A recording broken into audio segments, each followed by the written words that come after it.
UPK Setu Babakan menggelar kegiatan Festival Kuliner Betawi Tempo Dulu. Kegiatan festival ini diselenggarakan dalam rangka memperingati HUT Kota Jakarta ke-492 di Perkampungan Budaya Betawi Setu Babakan, Srencing Sawah, Jagakarsa, Jakarta Selatan, Minggu 23 Juni 2019. Kegiatan ini dihadiri oleh Ketua PKK tingkat Provinsi DKI Jakarta Ferry Farhati Baswedan dan dihadiri juga seluruh para Ketua PKK tingkat wilayah di DKI Jakarta. Beragam kesenian khas Betawi mulai dari pertunjukan tanjidor, aksi palang pintu, tarian kuliner khas Betawi hadir dalam Festival Kuliner Betawi Tempo Dulu. Kuliner seperti ini.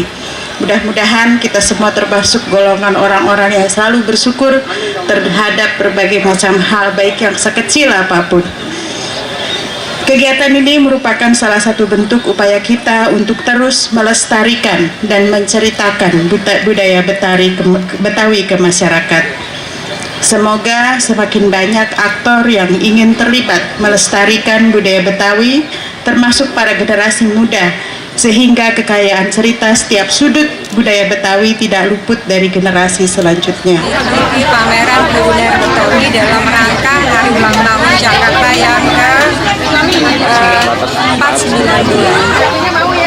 Bu, Ibu hari ini mengikuti lomba apa, Bu? Ini kebetulan ada lomba membuat kerak telur antar ibu-ibu wali kota di Jakarta. Oh, untuk membuat kerak telur itu gampang atau susah, Bu? Insya Allah tadi saya sudah buat. Alhamdulillah sudah dicoba sama rekan-rekan. Iya.